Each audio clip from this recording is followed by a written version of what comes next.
As we're live. All right.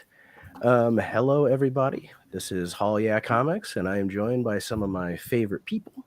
And today we are going to talk about some of our favorite artists. I don't know about you guys. I don't know if I picked my favorite artist, but I picked an artist I like a lot.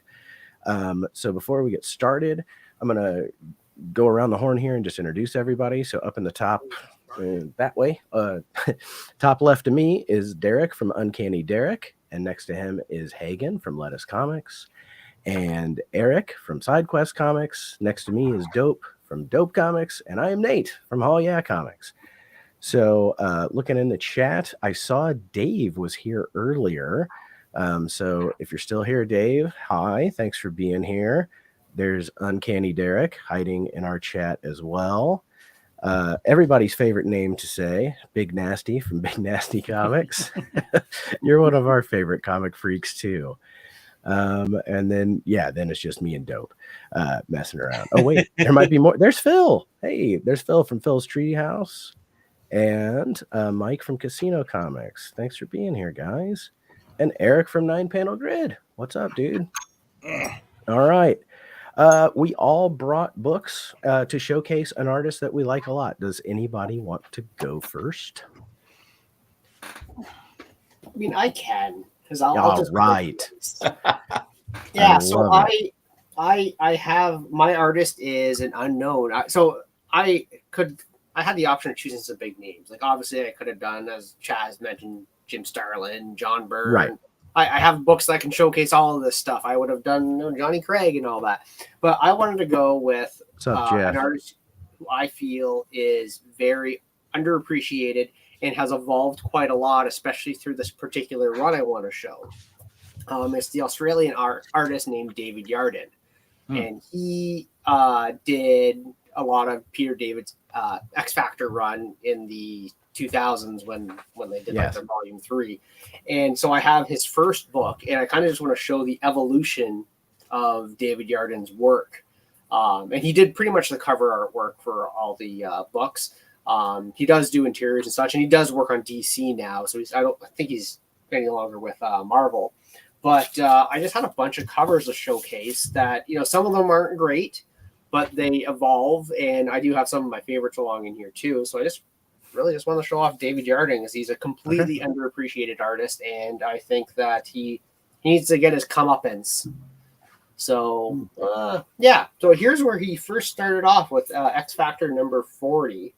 And so this is not my favorite cover, or even in like the top 100 David Yardin covers, but I just want to show off his first cover just to kind of get started on the evolution of his covers. And so, there's Jamie, and I should rebagged all these books before I did this stream. He just has a lot of emotion in his faces there.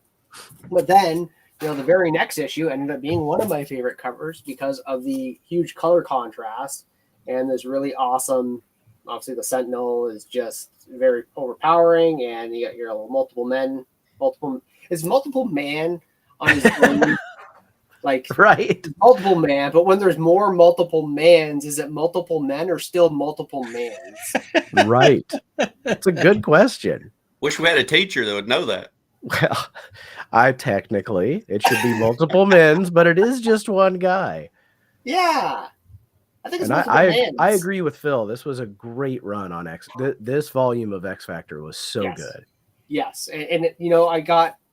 Wait till you see the evolution, because like already from 40 to 41, you're like, wow, that's a much different cover. Dynamics are much different, and then in issue 44 is really, quite frankly, one of the more sexier covers he does. This is Monet. Yeah, and again, you have the emotion, like just she's being quite sultry. The whole, it just oozes Monet, and if you know her as a character, this is like peak Monet in terms of just how she is attitude-wise. I think I like his art, like the black and white aspect of it. It's very noir, which fits the tone of that book. Mm-hmm. And, the detective part of the book. But, funnily enough, you say that, and he has some very cartoony covers as well, especially when X Factor got stuck in crossovers. So this is issue. So X Factor, he didn't forget to do a bunch of issues. So that was issue 44 I just showed. As of issue 50, it jumps into legacy numbering. So it goes from issue 50 to issue 201. So this is issue 204. And this is one of the crossover ones. But, compared to what we were just looking at, he's super cartoony in this. Yeah. That's the same artist? That's the same artist. And wait till I show you the next one. That's because wild. We get to issue 212. And what? Wow. Right? He's kind of all over the place. Right. Yeah. And you guys, it's going to get crazier. It's going to get crazier. So, part of me is like, is this guy just on AI? But this was 2011, 2010. This was not the time for this. He was doing this unless he's BSing it back in Australia. I don't know. But just even having the whole team there in the reflection of Thor's helmet, really cool. We kind of go back to a little bit of a cartoony cover here where Darwin leaves the team. I really like this cover because it's also a throwback to issue, was it 138, where Cyclops leaves the X-Men? Yeah. In the X-Men 138.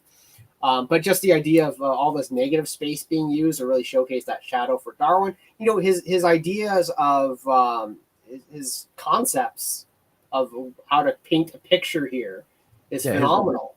The composition is really well balanced. That's the word I was looking for, composition. and for that one, they even moved the trade dress to, I like when they do that on comic covers. Mm-hmm. So yeah, we have that smackdown in the middle. But then probably his best noir cover, in my opinion, is this guy here. Oh yeah. Oh, wow. And so again, you can see the face that he's giving here. If I go back to the first one here, it is still the same artist. You can kind of see the evolution of the artwork, because this is the difference of maybe 3 years of being on the book now. So there is noticeable change in the artwork. But yeah, I think this is probably one of my, the next one's my favorite cover of the series, which again is Multiple Man, but this guy here. And again, how is this artist, let alone the one who just did that Thor cover? But it is. David Yardin's just such he's a wild card. His artwork is insane. And so the very muted kind of pastel colors on this cover. But guys, it gets even crazier. It gets even crazier. It gets even fucking crazier. Oh, I love it. What is he doing? He's just you know what? I'm doing drugs. Let's just go crazy. And I mean, that's very Amethyst Princess of Gem World, and only Eric will understand that reference. He turned his monitor, or he turned the saturation on his monitor all the way down, and then picked a random color palette and just went to town. Right. And so this artwork and this style is obviously you can see the face that Madrox is making, and that's Dormammu there. His facial features are still the same. It still has the same Yardin ooze to it. But then he does something with even more. Oh, hold on 1 second here. This is Dave from Still Only 35 Cents, and he's in Australia. And he says he got to talk with him at Brisbane. I'm not good at it. That's awesome. Yeah, ask him what he was on while doing these covers. How does one man evolve so dramatically? Now it looks like he's going towards the graphic design route, with the hard lines and the blocky coloring, but it's amazing. Yeah, it's way it's very cell shaded. That looks really cool. Right. So that was this is issue 232 and 235. Wow. And so just all over the place. And again, if I I'm just throwing these on my floor. What am I doing? Again, how is this the same artist? But it is. Does the interior art match his covers? Does he stay consistent throughout? No, he doesn't do any of the interiors. He's strictly the cover artist. Oh, okay. So I know Leonard Kirk did the later stuff here, and Emmanuel Lupacino did a lot of the interiors. And I feel like she was more. You know what? If anything, her work was more like this here. This is another Yardin cover. That's cool. Just crazy colors, but I feel the artwork is in the series is more like this. where it has some detail. But again, look at it looks like there's two artists on this cover. You have the foreground Longshot and Shatterstar, then you have the background Longshot and Dazzler with Mojo there. And it's like, again, this is all one guy. Yeah, exactly. You would think it's one guy, or you would think it's multiple artists. It's really cool that he can stretch his style like that, though. Right. And then the final issue of the series, he did it, and it was just a very touching conclusion. This was the ending of the run. This is the series finale, and just that evolution of the facial, this side here, of Madrix there. And again, if I pull the earlier issue up from him, I've lost it in my floor here. There was an issue that was kind of around that time that I really liked, where he showed like Polaris and all the girls gone wild, and they're in a Mustang. I love that cover. I debated pulling that one up because that was a decent one as well, but I just felt like it didn't showcase his style too much. It was a cool cover for sure. But yeah, like this is where he started, and this is where he finished. And it's just a wild ride, and he's still doing artwork, but just I feel his covers really defined X Factor. And cool. I just the amount of variety, like if you're an aspiring artist, I feel like if you look at David Yardney's covers, just the short run of like 50 covers of that series he did, like you'd be inspired just to pull anything and do anything, because he literally does, seems like it all with his artwork. And yeah, David Yardney, everybody would recommend. Is he working on anything now? Last I checked, he was doing DC stuff, but I'm a Marvel guy, so I don't know what that is. Well, Dope and I are DC guys. We'll have to look into that, because that's cool. That is really cool. Yeah, wild artist. And a lot of that stuff go ahead. I was gonna say, I would think with that kind of range in his style, he's pretty busy. I mean, you can fill a lot of different, genres, niches, whatever, just because his range is so wide. If they want graphic quality, just looking at the couple books, he can go that way. If he wants, photorealistic, it looks like he can go that way. So yeah, I bet you he's pretty busy. I think he is doing concept art for some video games as well. But it's the variety that man has to offer is astounding, and he needed to be showcased. That is an unfortunate aspect of like being a comic book artist, is that a lot of these guys can make more money doing like movie storyboards, commercial work, graphic design. Even though they're amazing artists and we want to see them draw comics, they're not getting paid for that. If they're really good like he is, he can make a lot of money somewhere else. Dave just said that his commission list is locked because he's so busy with work. That's amazing. Yeah, that's good for him. And I'm not surprised. I'm not surprised at all. So a couple other people jumped in. JSS, hey, Steven, Collecto6, he's in here somewheres as well. Thanks for being here, guys. All right. Started on stream here. You show him this video, and you get him to say hi or something. I don't know. Tell him hello. Anybody want to go? I mean, we can keep going across the top, and I can go next if you want. All right, let's do that. All right, so throw Hagen up there. All right, hey guys. So, does anybody recognize this book? Yep, I do. All right, if you are in the chat and you recognize this book, do me a favor and type out the artist that I'm going to talk about. I will say, while you're doing that I first was introduced to this artist. I think he was probably the first comic artist that I ever knew by name. And I knew him by name when I was a little kid, before I had bought a floppy, because I remember seeing his cover for Kingdom Come in a Books A Million bookstore when I was a little kid. And Dave from Still Only 35 Cents was the first person to do it. And it is Alex Ross. This is the very first. This is the very first comic book that Alex Ross ever worked on, and like from jump, you can see that it's not super refined, but It's gorgeous. It's not, when I say not super refined, I mean in comparison to the stuff that he does later.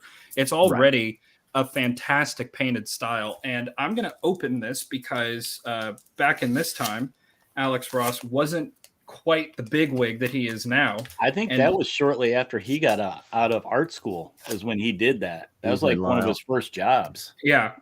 Well, he was fresh out of art school. He wasn't the bigwig that he is now. And he actually did the interior work on this. And I just flipped to a random page.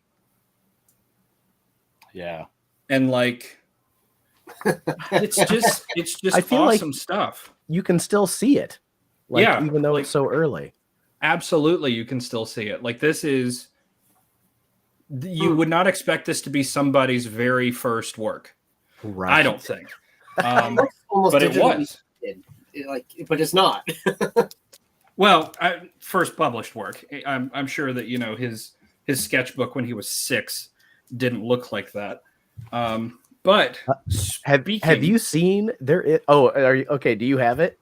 I have it. Yeah, I do not. I don't know what you're about to talk about, but I'm sorry. There it is. There is a comic that has his make him big right now. Make Superman.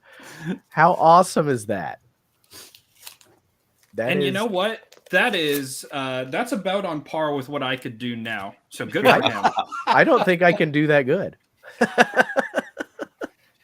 All right. And so I was just going to say, speaking of sketchbooks, I love picking up sketchbooks, especially by artists that I like or from events that I'm a fan of.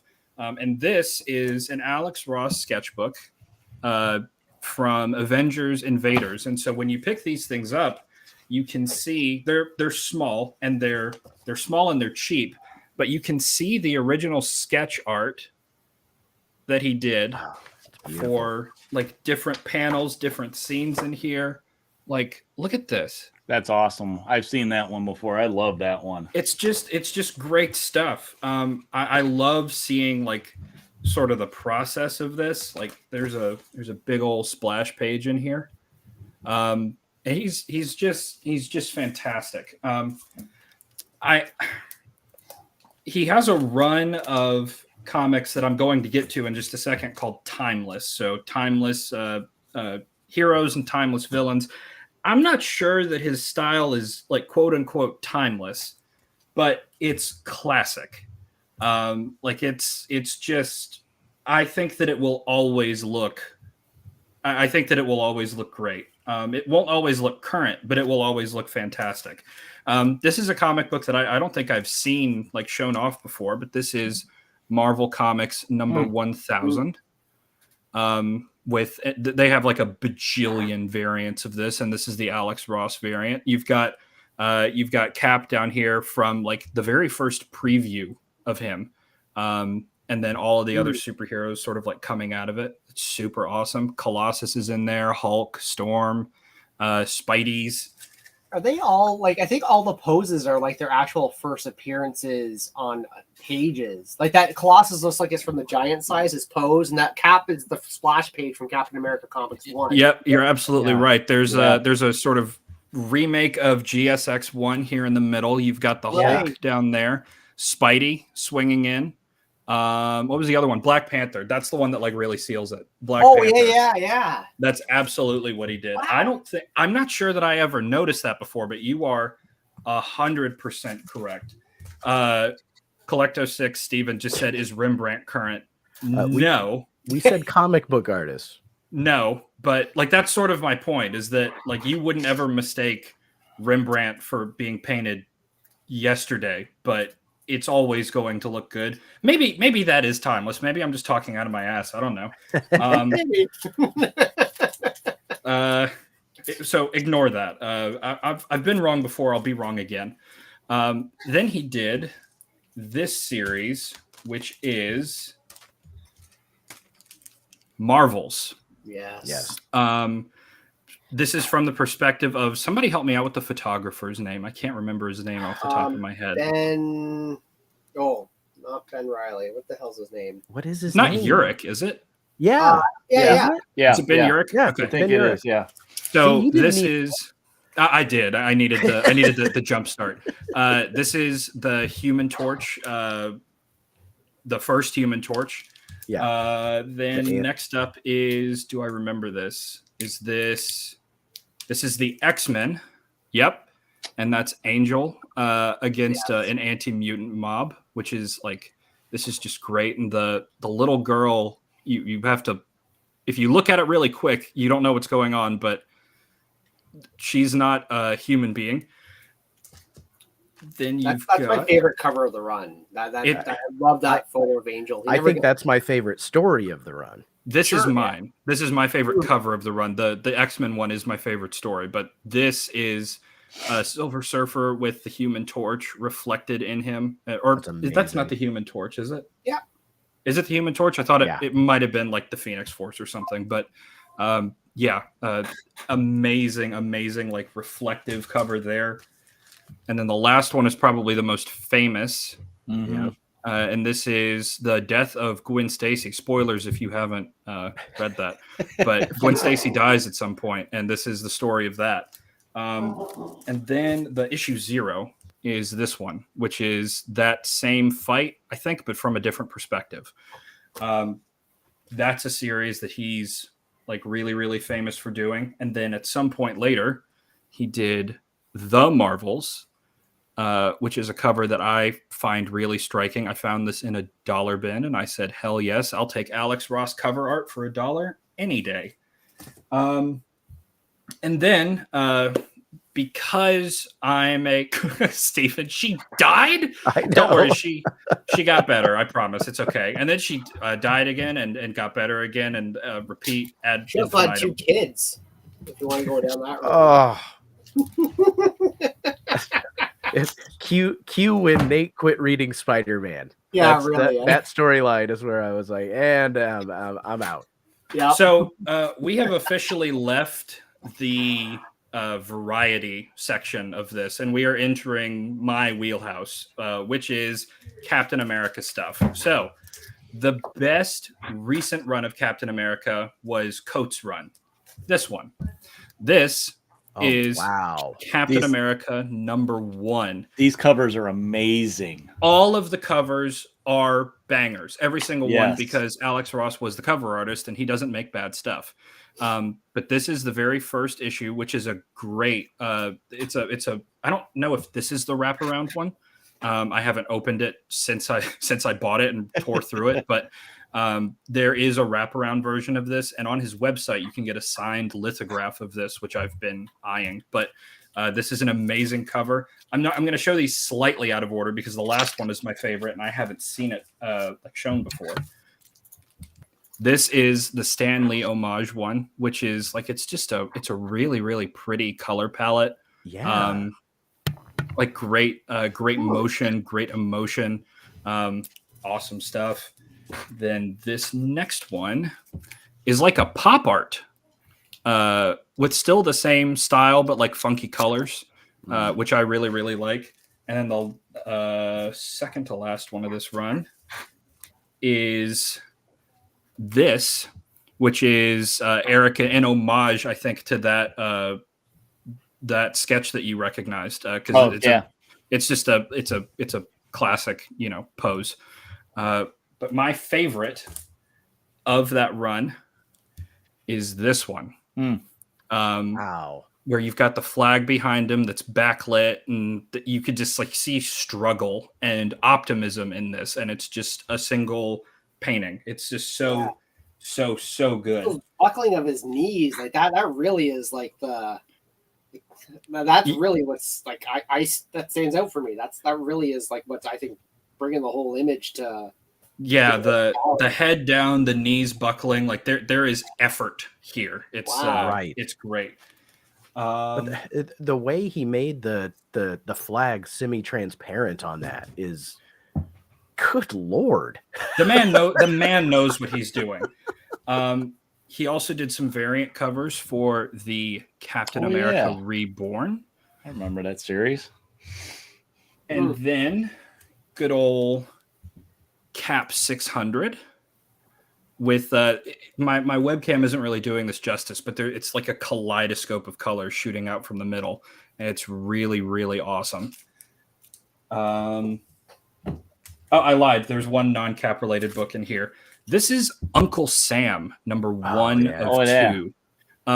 If you haven't read this story, I haven't read the second part because I haven't been able to find it for what I paid for this book, which was $1. But if you haven't read this story, it's really, really excellent.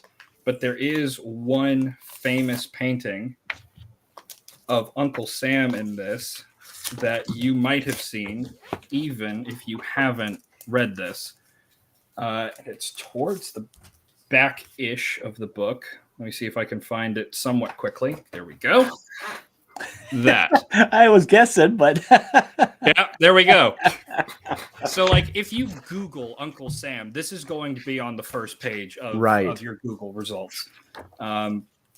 Just amazing. And again, this is a series that he did the cover and interior art. And he's not really somebody whose interior art suffers when he does it. It's still all excellent. It doesn't have the same amount of care taken to it, but it's still just, absolutely stellar.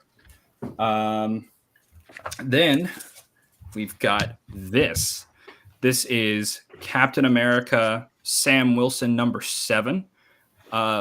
I think this is the 75th anniversary issue of Captain America, and it's an homage to Cap 1 with that awesome trade dress up at the top.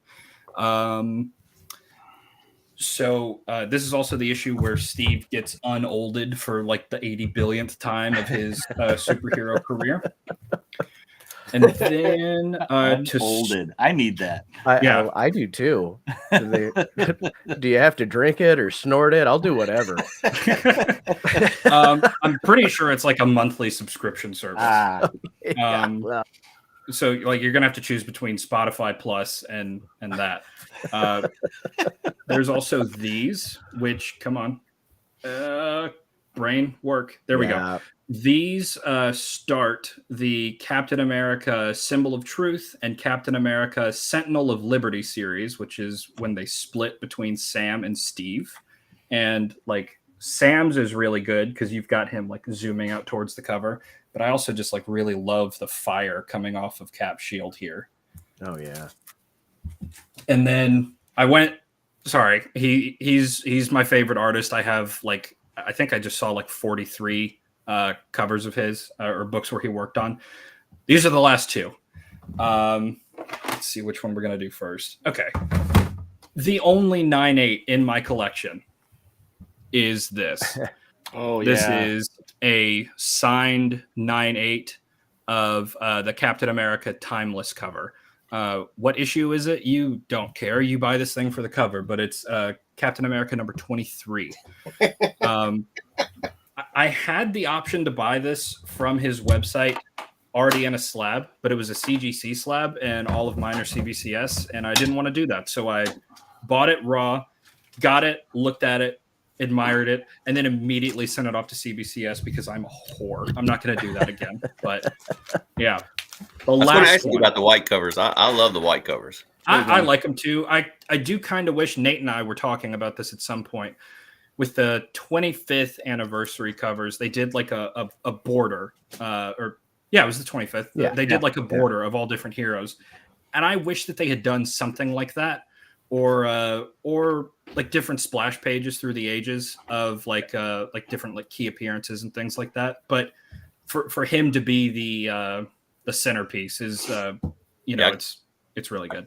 I got the Hulk, the Abomination, and the Leader one of Alex Ross. And there's another one I want the Ghost Rider one. I haven't got it yet. The Ghost Rider one's really cool. Yeah, cool. The last one that I'm going to show, and then I'll get off my soapbox. This is, I'm pretty sure, my favorite Alex Ross cover, and it is this. This is Captain America number 22.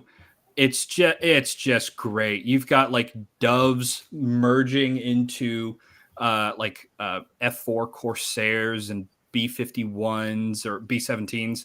And then you've got like different scenes down here, and you've got Steve Rogers, Scrawny Steve, just right there in the middle. It's just so excellent. And the sun in the back, it's just, it's, how many different ways can I say that he's really, really good at making pretty pictures? Like he's just awesome. And I heard something about Alex Ross putting out like a Fantastic Four big book he'd been working on for years and years and years. I was just about to bring it up. Yeah. I have it upstairs. It'll take me a minute to grab. The Fantastic Four Full Circle is what it's called, and it took place after. It takes him. It's in between like issue like 60 and 61 or something like that.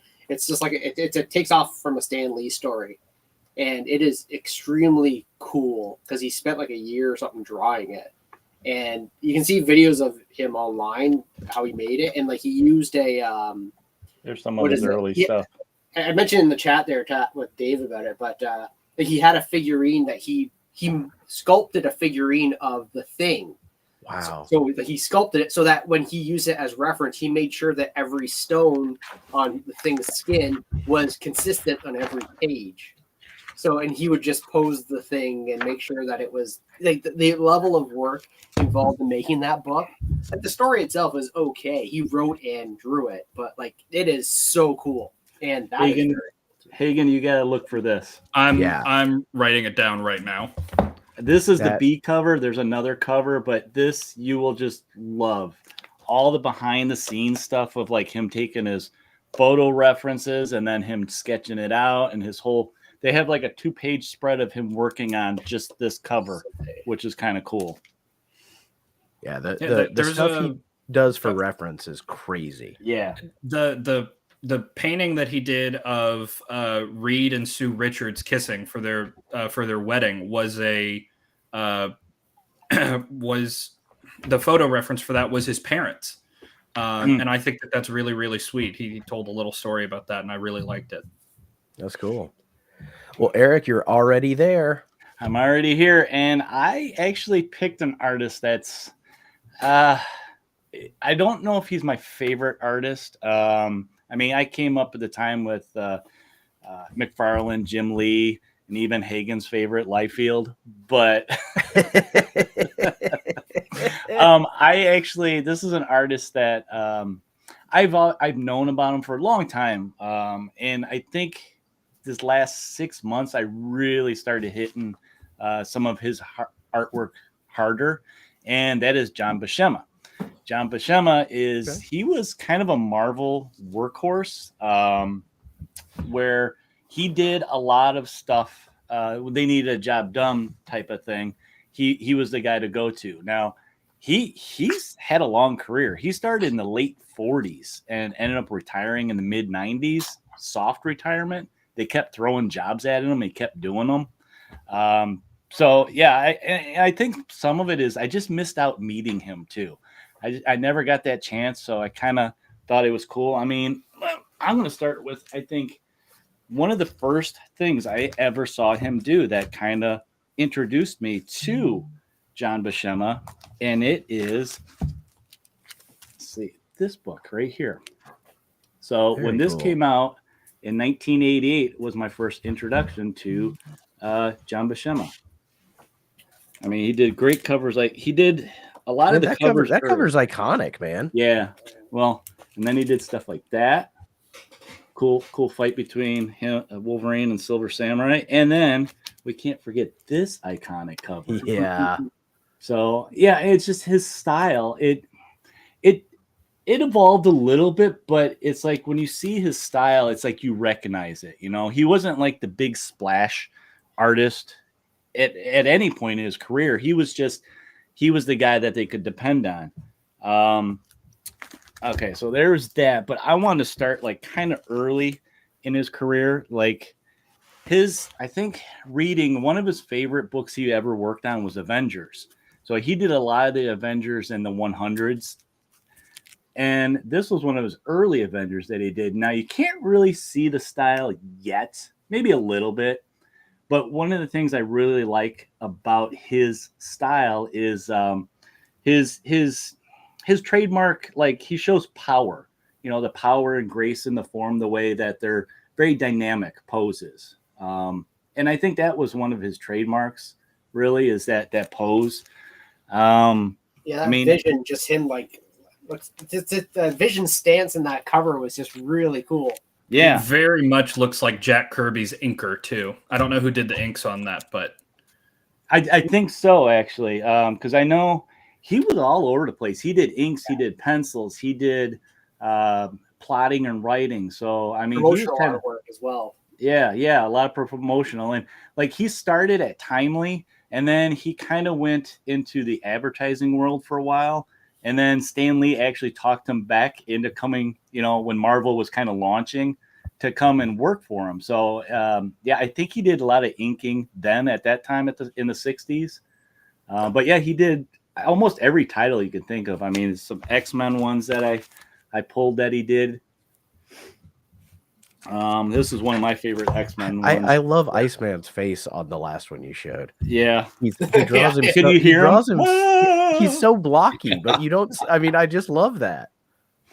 But this was one of my favorite ones ever. And then when I realized that it was him, I was like, oh, wow.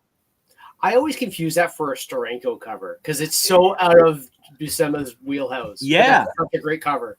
Yeah. I can see that. And then a lot of people don't realize he is responsible for bringing some pretty iconic characters. So when they launched his series, he was the lead artist on that when it started. So I grabbed a bunch that were kind of just iconic covers of Namor fighting somebody. But you can see the dynamic pose, the energy that he set up in his forms. Here's one where Namor's getting his ass handed to him. That's Rex. Love this cover. Yeah. Tiger Shark standing over the damsel. And this was one of those weird covers where they put the photo in the background. Yeah, I like this guy. Big surprise. I love that stuff too, Dope. Yeah, that's such a great one. Jeff here from Comic Spot saying that Buscema used to complain that inkers brought down the quality of his work. I think that's why he started just doing it all. And I can understand that as an artist, you want the total control. But then he also was responsible for bringing this. I'm going to save that one. I'm going to show this one. He's very responsible for Silver Surfer. Man, I get tongue tied there because I'm so excited. And then this big boy. Oh, that one's awesome. Yeah. I mean, just how he's looming over the hero and he's got the damsel in his hand. And yeah, I really started to get into his style. And if you guys haven't checked out these books, these artist editions, they are really cool because they'll show like his work, his ink works on the pages. Sometimes they have notes on them. There's a couple pages. Let me see if I can find the like title pages where you can see, because back in the day, this was all hand done. But you can see sometimes some of the whiteout that they used because they're like, yeah, I don't like how that looks, or the cutouts and stuff. So yeah, these are really neat to see without the color. You can really see the artwork in them. But yeah, his was the Silver Surfer one. And then, so then after Wolverine, what really got me into him, and I think this is mainly what he's known for, but Conan. He drew Conan for so long. He was, kind of responsible for establishing Conan in the 70s. He did leave for a while, but then he came back as the writer and the artist in the 80s. So he did a lot of, and when you talk about energy in his form, Conan was a perfect example. Conan was always whomping on somebody. So you got to whomp on somebody. You got to whomp on somebody. And I liked when he did stuff like this that was out of the norm, an animal. So it's really neat to see an animal. Like here's another good example, early one of him, jungle action with the big lion, or Khazar. And then of course he did stuff like on Tarzan, but you can still see the same style, the form. He really knew his anatomy, I think, and how to foreshorten it and make it have that energy. But yeah, Conan, I think, really made me fall in love with his style.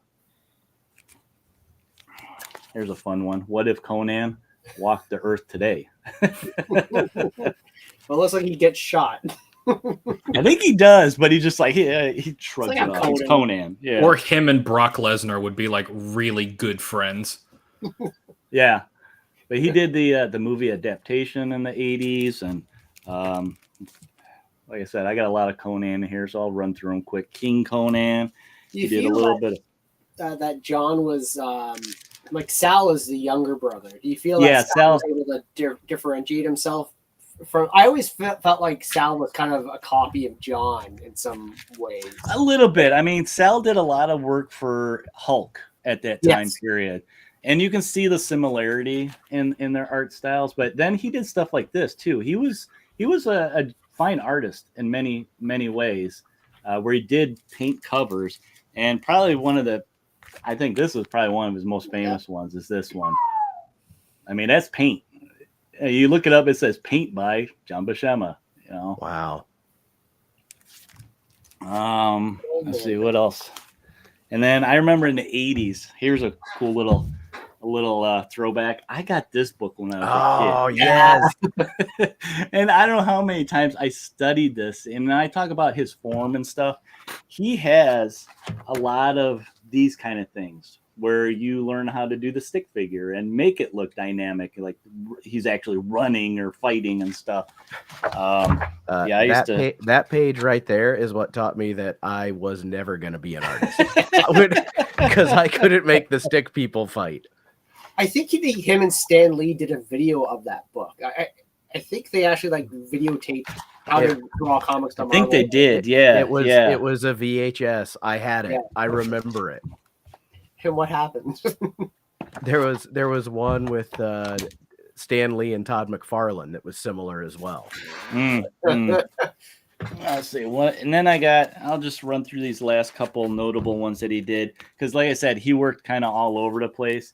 He did some stuff for Frankenstein's Monster. That is so cool. Marvel Spotlight with the Warriors 3, and here you can see his style there.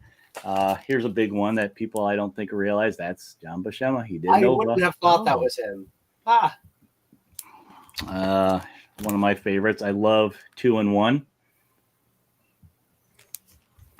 Defenders, another one of my favorite oddball comics. Defenders is so good. It is the weirdest Marvel team book. I mean, this one's very Kirby-esque, but you can see it in the forms. Mm-hmm. They don't have Kirby's head shape. Yeah, his blockiness. Here's one that I didn't realize was him until I looked it up. I was like, what do I got in my collection? I was like, that's John Buscema? And then last one, this is probably the most recent one I have. He did a couple issues on Doom 2099. So really? Thy kingdom come to Yancey Street. Yeah, this was probably like mid-90s.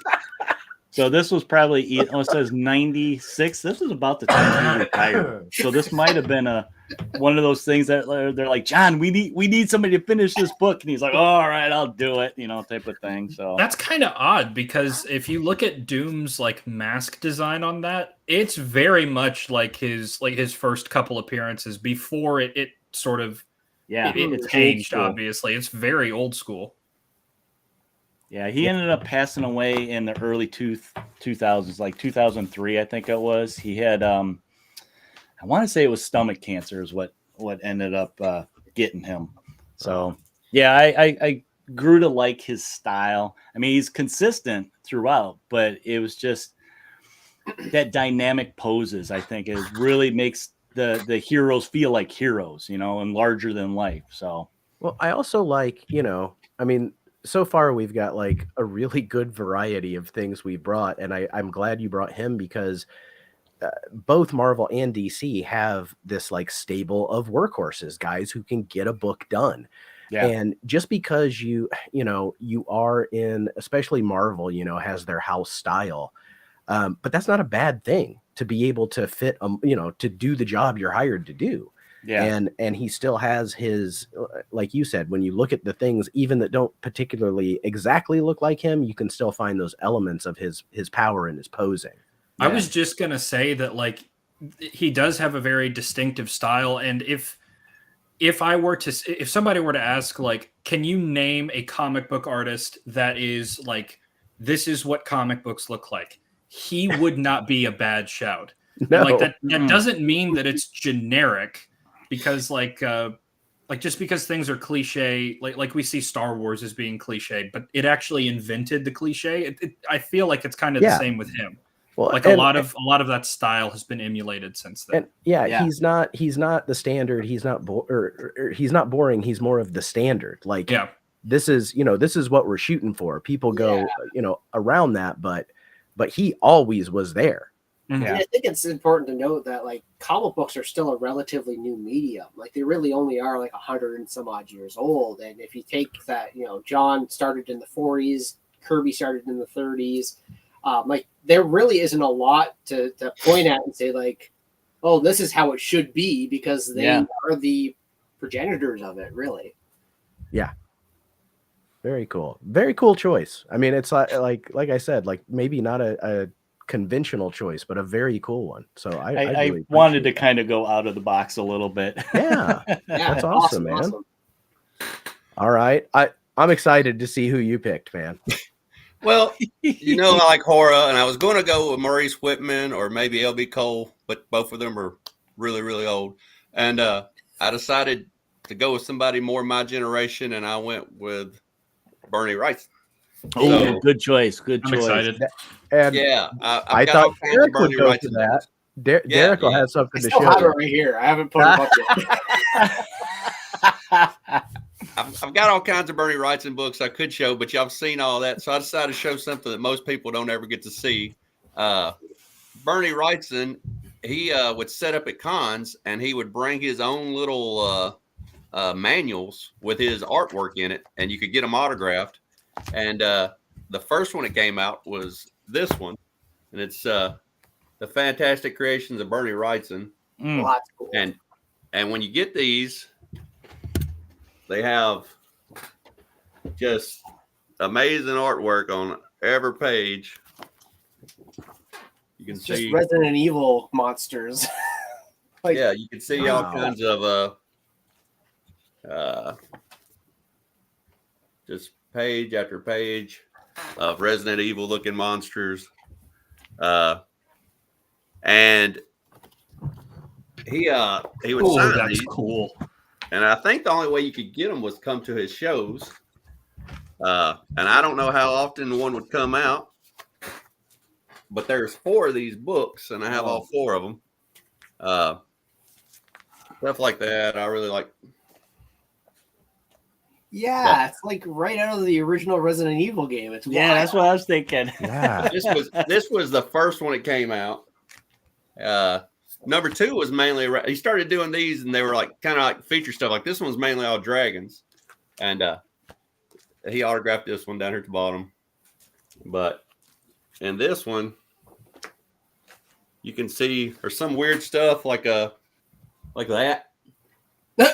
A worm with a sombrero.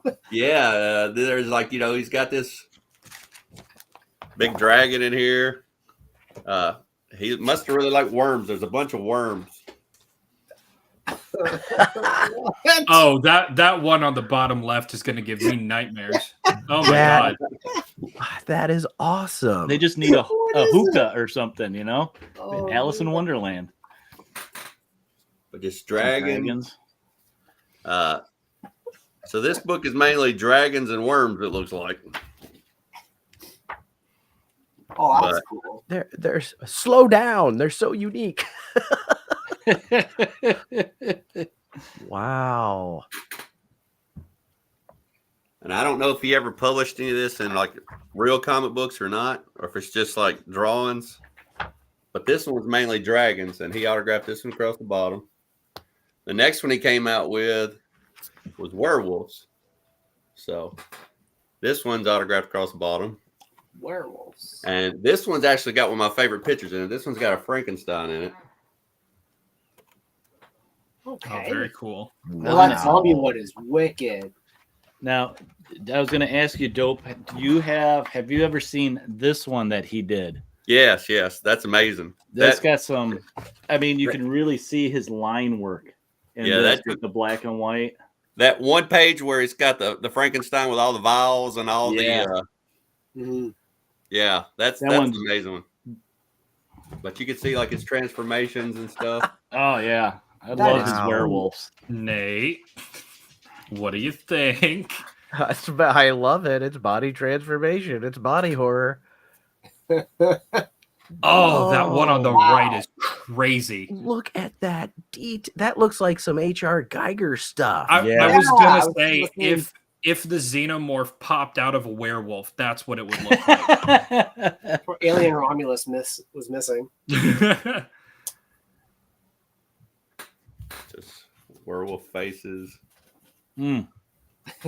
I see how top left kind of looks like. I was about to say top left looks like cats. That Judy Dench. That's the scariest thing of all.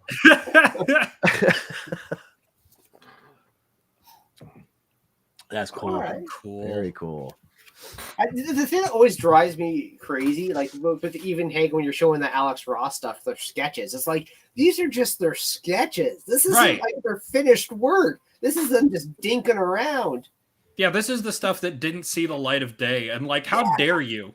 Yeah. Two-headed Bigfoot looking thing.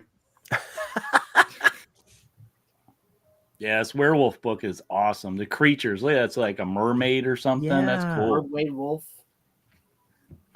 Here's a really good. Oh man, creature from the Black Lagoon. Wow, man. Okay, I might have to open a second window. That's eBay right now. And there's one more. This is number 4. This is zombies. So hold on. I gotta see this stuff first. Now Eric's ready. Yeah, hot take. They picked the right guy to do Swamp Thing. I know that's a super hot take, but oh man. This has got some weird stuff in it too, like a fireman. I don't know why it's got a fireman in it, but he's got a fireman. Is he setting a zombie on fire? I don't know. It might be a guy with a flamethrower, like a army guy. Soldier. But Dawn of the Dead's like top 3 favorite. Like the original Dawn of the Dead is one of my favorite movies of all time. Let's just hook it up in my veins. This zombie stuff. Let's go. I think one of the things that I like about Bernie is his line work. He can define form with the line like nobody. It's just amazing, just by how thick it is, how thin it is, how broken up it is. Look at that. Look at that. Gosh. Look at the black, where he puts the light and the shadow. Yeah, and like if you see the like these are ink, or these are pencils that look like inks. The lizard on that left page was just awesome. Oh, real cool. Some deep ones. Dope. Yeah. Thank you so much for showing this. This is great. Yeah. Yeah, there's 4 of them if you ever want to look for them. And you can find them usually about most of them. There's more that's autographed than there is not autographed, because most people who went to his table got it autographed. And then the only other thing I got over here is the first production work of Bernie. And the back is the same thing without the trade dress. Oh, that's cool. And you can see that he's this Yeti, albino Yeti, has actually got a body on its own fire, and he's fixing to eat it. So, oh man, that's cool. But zombies, Bigfoot, Yetis, I'm all over it. Dragons. Yo, I don't know if you saw my video on this here. I got this Bernie Wrightson portfolio. I'm not going to open it up here, but this is Apparitions. And in here, there's 4 paintings inside here, and this is awesome as well. Would recommend. You showed that the last time we hung out, and we were all oohing and eyeing over what we found out was the envelope that it came in. Like that's the kind of dude that Bernie Wrightson is. That's great stuff, man. Yeah. It was. I mean, that is the incredible. I'm so glad I went last, because this is going to pale in comparison to Bernie Wrightson. But this is, I don't know if I would say he's my favorite artist or not, but he's somebody that if I see anything he drew, I picked it up. And that's Kevin Maguire. He was the artist on Justice League International. As far as I know, Justice League International was his legit first work. And he is known for his facial expressions in particular. But I also think like what I have always liked about him, this is iconic of that era, and people freaking hated this Justice League so much when it came out. So post Crisis, Batman and Superman weren't friends anymore, so they weren't going to have a super team. So this is the Justice League, and people are like, who are these people? Like, why is this you had Batman and that was it. You didn't have Hal Jordan, you had Guy Gardner, you didn't have Superman. You had all these Charlton characters that DC had bought. Question, when's the first time you read that? The first time I read this, so I was actually thinking about that. When I was reading the Justice League, I think I started with issue 20 something. And as soon as I started, I was really into it. And I ordered all the back issues from Mile High Comics. I mean, was you younger though? So I was probably 16. I think we all, like, when we're that age, young, we kind of, that's the way I am with Richard Corbin. Everybody's like, his artwork's ugly, but it's just what, you love what you grew up with. Kind of like Todd McFarlane or any of the other ones, Yeah. And, Todd was another one I thought about. Oh, I could pick Todd McFarlane because he was, a definitive artist I love. But what I liked about Kevin Maguire in particular is panels like this, where it's not about the facial, like his body language was so good. So if I can get close on her, like she's trying to determine where she wants to put this crate and the way that they're struggling with it. And every book that he illustrates is full of like these human Norman Rockwell-esque moments. Like everybody's pose has motion to it. And I think that's really cool. He drew a couple of early Lobo covers that I really like. Lobo versus Guy Gardner. I like those. Oh, yeah. These are great. Sorry, try to get the glare off that one. But it's, the story is when Guy was weak, and he was nice because he got hit in the head, then he got hit in the head again and he became the tough guy that we all know. But he did some Marvel stuff, and the thing that one of the books, he wrote it too. He was a writer, was this Captain America series. He wrote it. He only illustrated the first 3, unfortunately, because he ended up being so slow that Marvel hired somebody to finish it because he fell so far behind. But I love in this first issue the moment that Steve gets the super soldier serum and the way that he looks on this page. Oh my God. It really reminds me so much of the first Captain America movie. Like, I feel like, somebody looked at this.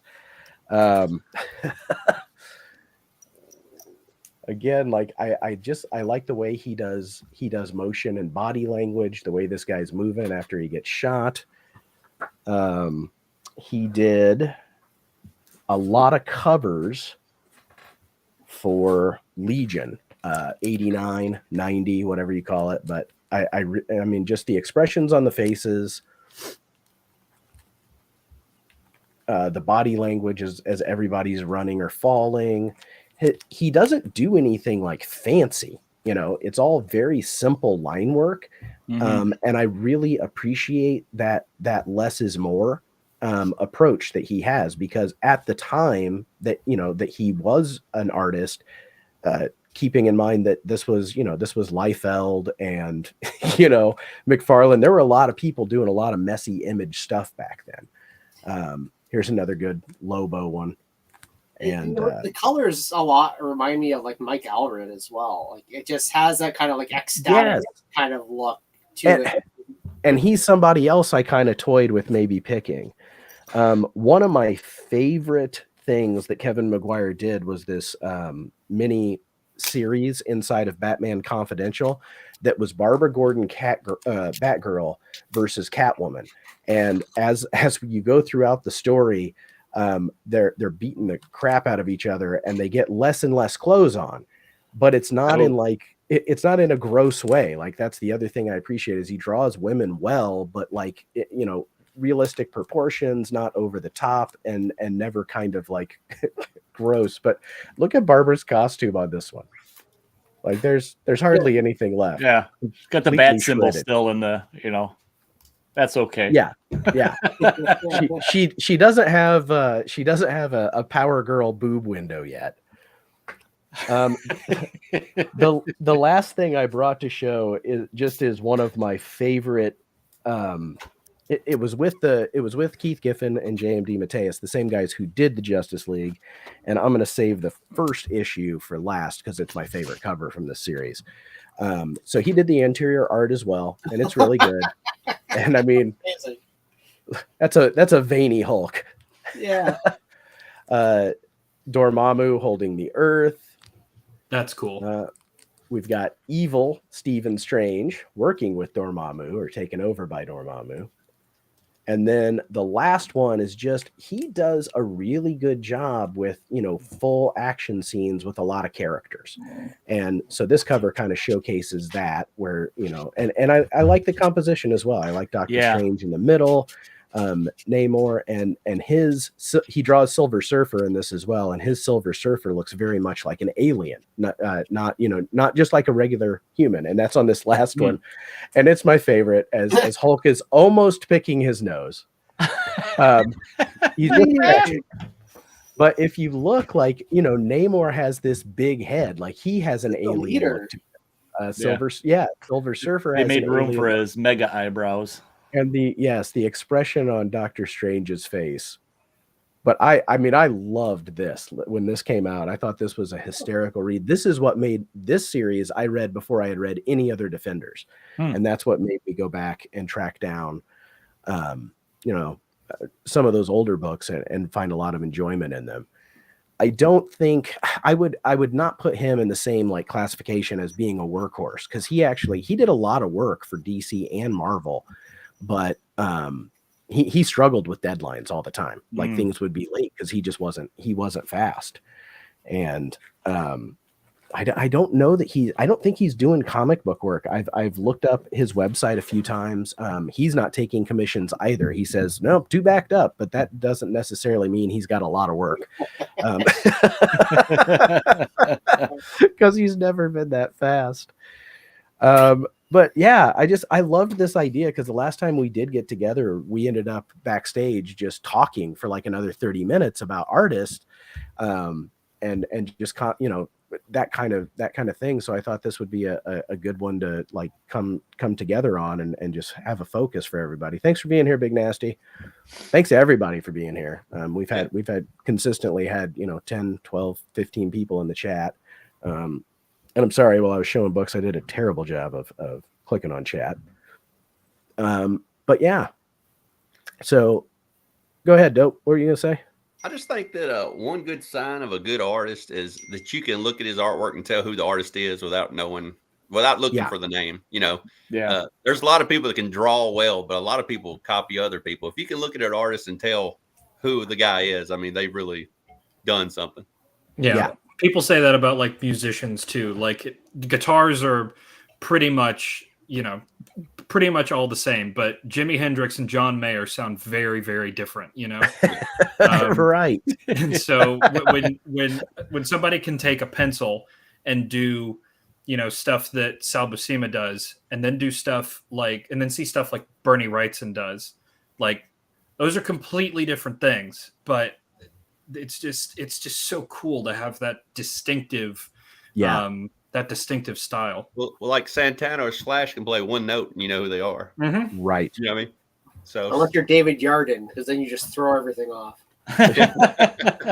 But that's almost a different kind of impressiveness to your ability. He may not have a distinctive style, but the fact that he can do all of that well.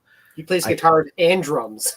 Well, I was gonna say I didn't get a chance to say it when you were actually showing off, but if you look at the first book that he did, where you showed them side by side, if you look at the first book that he did and the last book that he did, granted the style for those is pretty similar, but the structure of everything is the same. It is all still there. There are refinements and stylistic choices that are different, and with the different styles, that's even more apparent. But the structure of the thing is there.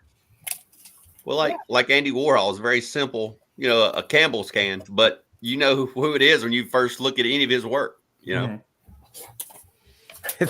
That's the Andy Warhol one for sure, man. Yeah. That one is trippy. But I love that. I really do. And like I said, that was later in the run than I read, so it was really cool to see a lot of those. I will say that we talked about doing this like a while ago, and I picked my artist a while ago, and I was very nervous that we were all gonna trip over ourselves. And you didn't tell me who anybody else picked. You didn't tell me who you picked. But it's really neat that we all picked very different, kinds of artists. And like some of us picked like Alex Ross is probably my favorite artist, but of course there's like a Mount Rushmore. Some of you guys picked artists where you were like, I don't know if this is my favorite, but this is something that speaks to me. And I really like that too. I like that we all pick different stuff. Can I ask a question before we go? Of course you can. What if you had to pick out everybody on the board? Which one do you prefer? You got to be one or the other. We always do it. Are you a Ditko guy or are you a Romita for Spider-Man? Oh, I'm gonna say Ditko. I love weird, man. Yeah, his Spider-Man looked alien. Like he had the so spider lanky, the webs under his arms. Yeah. So but weird. If you go back and look like that old ASM 15 or something, he drew him fat a lot of times. He's a little fat. Yeah. I just think Ditko's style was so odd. It's interesting to look at. I don't know if he's the better Spider-Man artist, but I was always partial to Romita, but I like Romita in general. Romita. So Ditko defined the style, but Romita defined the character, I think is how I would put it. I think Ditko would be my preference because I am more of a sucker for like that kind for the weird, but Romita arguably is the stronger artist with his composition and his what his artwork is really what made Spider-Man what he is now rather than I like that what you're saying. You're like, oh, he's the better artist, but that's not who you chose because it's not about better artists. It's about what you prefer to see. And it's subjective. I don't know. It really is. That's art, though. I was totally going to say that, like, I think that if you were to line 5 of each of their Spider-Mans in a vacuum up in random order, I'm probably picking the 5 Romita ones as being my favorite. Like, if I were to think, like, show me classic Spider-Man, it's Romita. Sure. To me, like that's the first thing that I think of in my head. Yeah, and you think about like the animated series that was in the 90s or 80s and 90s, like they're Romita based designs, and like McFarlane was, that redefined the character again, but it was still a really Romita based evolution than a Ditko one. Well, most people are either love or hate one or the other. They're totally against the other one. So love both. I love them both. I do too. I think Romita is fantastic and Ditko is kind of funky. Like that's just kind of how I think of it.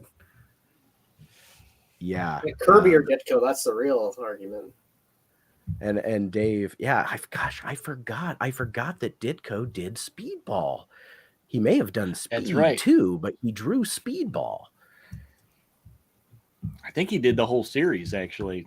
Did he really? I think 20 issues. It wasn't very long, so yeah, it wasn't. I know I have the number 1 around here somewhere.